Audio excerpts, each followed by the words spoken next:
Hello and welcome to Reviews. As always, I'm Bloom Noir, and here we are, Pain Week Part 4, Heroes in Crisis. Oh, this book, we're issue 7 of 9 issues. We're getting near the end, and this series could have been a lot shorter. The previous issue was almost like a fill-in, and this book is pretty bad. And the saving grace has been Clayman's art. And he did not even do most of the last issue, and he only did probably about half of this issue. But the pages he does are great. He is so wasted on this book. He could be on any book right now. Really, I think I'd probably pick up just about anything he bought at this point. It is that good. But I have a feeling he might be a little bit on the slow side, which is understandable when you look at some of this art, which is why we have the other artists filling in. So here we have the cover, which is Superman, who is not appearing in this issue at all. Um, getting between Harley and Booster, yelling, "Enough." That kind of sums up how I feel about this book. 7 issues in. Harley thinks Booster did it, Booster thinks Harley did it, and by did it, obviously I mean committed all the murders. And we found that Wally is dead, but he's still kind of alive because his corpse was 5 days older than it should be. And also we have the death of Booster Gold's character in this book. Oh, yeah, this book's garbage. It really is. It starts off with Wally reciting the poem that Linda Park, his wife, pre-Flashpoint, read, and he's clearing out spaces, putting like a dying aged flower down, and using his powers to rejuvenate it. Oh, so he has like time powers going on now, and yeah. He decides to write out Heroes in Crisis in the flowers. Obviously, that's not the case, but yeah, look at that 2-page spread. That's that's really cool looking. It really is. And I never thought I'd say, yeah, look at all those flowers. Look how cool that is. But that's just how good Clayman's art is. That you can look at this and say, wow, nothing action, nothing really. It's just Wally West standing there in a field of flowers. And it looks so good. Um, and then we cut to the next page, which also looks good, which is Harley Quinn and Booster Gold fighting, and while Batgirl and Blue Beetle uh, watch. And it doesn't really make a lot of sense because, like I said, they don't believe, you know, that they did it. Each one believes the other one did it. So Beetle breaks Booster out. Batgirl takes Harley. Why is Batgirl with Harley Quinn? By the way, it's she even talks about how in the book she normally works with like Nightwing or Batman. Why Harley Quinn? And in another book I would kind of like maybe overlook it, but this book did make a point earlier, this series, of showing the gunshot wound that she suffered from the Joker. And Harley Quinn, who is so tied with the Joker, someone who has been a Gotham villain, why is she helping her with this? They had that little moment, that sisterhood bonding moment, but the more it happens, especially now that she's gone back to the outfit that she wore when she was with the Joker. Now, obviously, the Killing Joke happened before Harley Quinn was even invented, but it doesn't make a lot of sense. Another thing that doesn't make a lot of sense here is this whole um, post-rebirth thing, where now we have Blue Beetle, Ted Cord back. We have Barbara. She's back as Batgirl, but now she's younger. I don't know. Excuse me. I don't know if she's had her time as Oracle reinstated because these two used to have a thing, and then they were really close, and we're not seeing that, so maybe that's gone. Um, but I think they're both younger now. I know Ted Cord at the end of Forever Evil, that crossover was pretty much a late teenager. So, but he looks more like. Anyway, when you start thinking about how these things work together, it kind of breaks your head, and it takes you out. And since Since so many things rely on previous continuity, it's very confusing. You kind of get stuck. Maybe it's just me. But the other thing that doesn't make sense is Harley is trying to kill Booster Gold.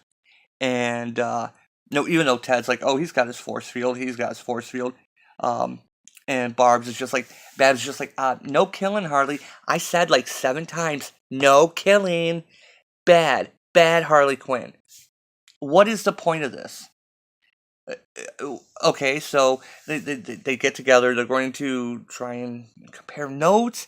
No, instead they're just fighting while Blue Beetle and Batgirl stand around watching. What? Why? What would?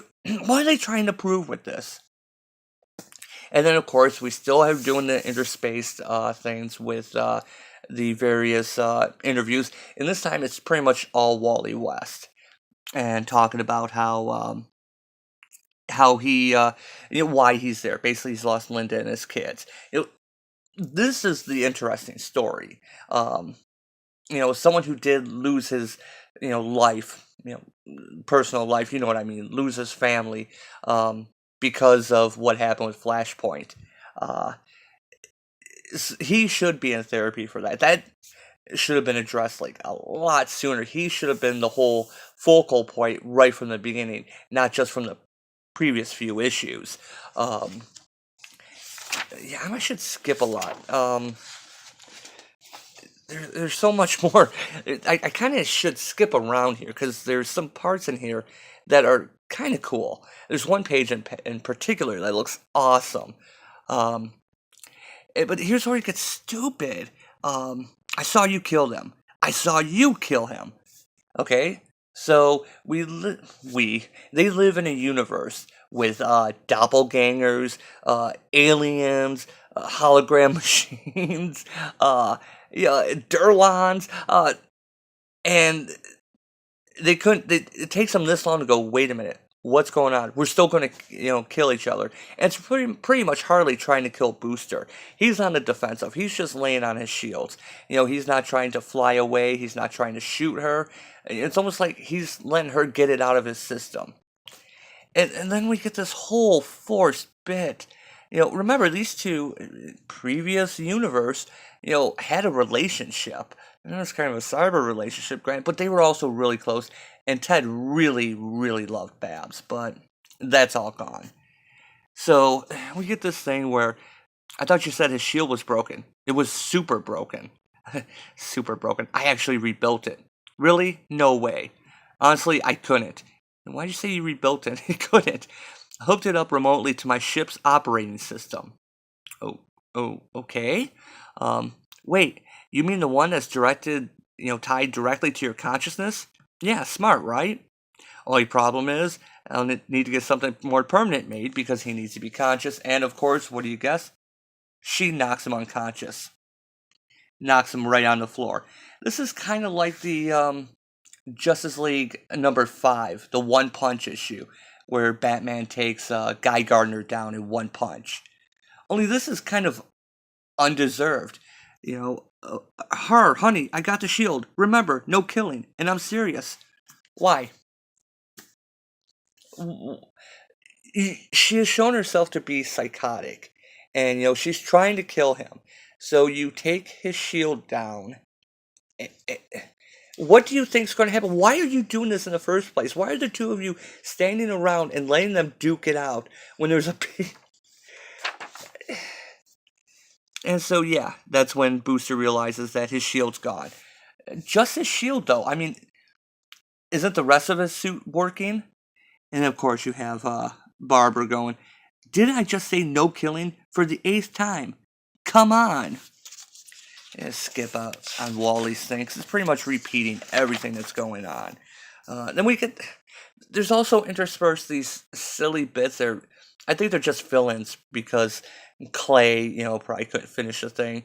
And it's Barry running around trying to find everyone, talking to Bruce. He's trying to find Booster and Beetle, running to different continents, and it doesn't really contribute anything. And here's where I get mad. Booster goes, fine, do it, just kill me. What am I worth? What have I ever done? I admit it, okay? I did it. I effing failed. I failed the future. I failed the past. Blah, blah, blah. F it. F everyone. F everything. Remember what I said about Tom King is working out some issues here? This is not Booster Gold. You know, Booster Gold had his series pre-Flashpoint, where he was kind of a joke for a while. He's not the smartest, granted, but he's also not the dumbest. What Booster makes up for is heart. He throws everything into it. Um, he may not be as smart as Ted, but he is really he's really the heart of it. And we found in the Booster Gold series how important he is. To the time stream. And yeah, he eventually does mature. And we saw him maturing in his own series. And now we've gone back to him being just a joke. I mean, this guy even got Batman's respect. Batman became his secret keeper. Okay? And now we're just. The things we're picking and choosing from the previous continuity is really just painful. And so, yeah, he's just given up. He says he's a screw up. And he's just going to give up. And so Harley's going to take what's left of her hammer and jam it into her chest. Batgirl has been right next to her the whole time. What was she expecting? Yeah, and there's Batgirl yelling no as she plunges the thing down. Babs comes off looking like an idiot in this.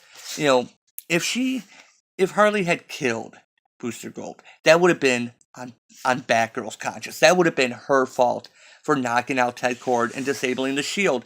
These are our heroes. Why are we rooting for these characters? But it turned out that she didn't actually stab him, did next to him, and yells, swearing. Falls down next to him, and Booster's just laying there and asks, "What's the deal with the nursery rhymes?" I don't know. When you're superheroing, you're supposed to talk while you fight, I think. That's like the best I could do. I'm not very good at superheroing. And Booster says, "Yeah, me neither." Why do I care? Why are we supposed to care? So, yeah, there's one good panel here, but there's also, excuse me, my voice is going. I've been on the phone all day today. So, Wally's talking about his, what he's went through, and I learned and modeled my life after my beloved Uncle Barry, who died when he ran too fast to save the world, leaving me alone. Okay, that's the original Infinite Crisis, which, according to, oh God, what was that? What was that event they just had like a couple years ago? I'm already blanking on it. The one where all the heroes from different realities fought one another. And then Earth 2 got their own planet from Telos. God, what was that called again? Convergence. Convergence. We already found out that the Hal Parallax and Supergirl, and that they went back and prevented that from happening. So the crisis didn't happen, or maybe it did. Who knows anymore? But this is the part. This is the problem I have. Oh, and I had this whole family, and I love and stuff, and love and stuff. I keep talking about that, and then they got crushed by a time crisis multi-something, which was caused by Barry. Okay, talk about Flashpoint. Understandable. Didn't Wally tell Barry that Flashpoint wasn't his fault? That he did not cause that? That didn't Wally in DC Rebirth #1 tell Barry that Barry's actions were not the reason why the New 52 happened? That it was, at that time they didn't know, but it's Dr. Manhattan. Why do you just blame Barry? He should know better. Tom King. But yeah, I want to show this page because Wally, plants a seed and outgrows poison ivy, and that is just really cool looking. Yeah, out of love, everything grows.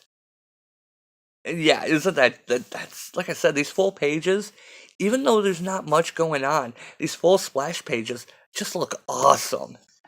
And yeah, that's yeah. There's a little. I don't even want to say it's a twist at the end, but um, this book is dumb.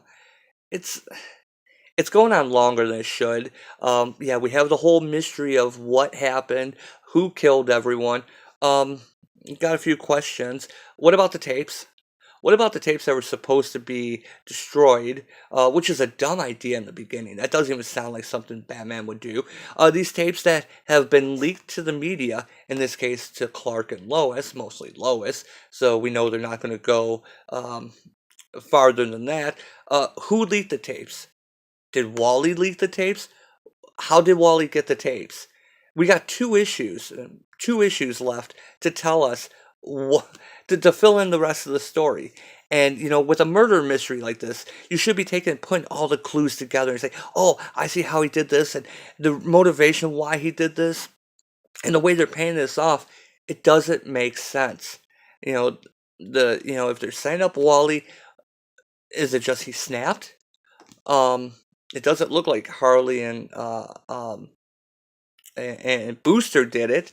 Um, who cares? Who cares at this point? The art, like I said, Clayman is he's amazing. Um, some of these pages I've skipped here. Yeah, I mean, yeah, look at that. And even the pictures where just the pages where people are just standing still. Um, but yeah, we're just gonna sit back and watch. We're just gonna watch the two of them fight. Why? What was the point of that? At least we. Oh, and there's a lot of poetry. And Wally reading a lot of poetry, and he says that Nark, the character that was focused on the previous issue, tried to explain to him. Um, eh, why? I don't even know. This is not the worst of Pain Week, I'll be honest. But when you've had the three other books and you get to this, and you're already just like, I'm beaten down. I just, what's the point? We have this going on at the same time as Doomsday Clock.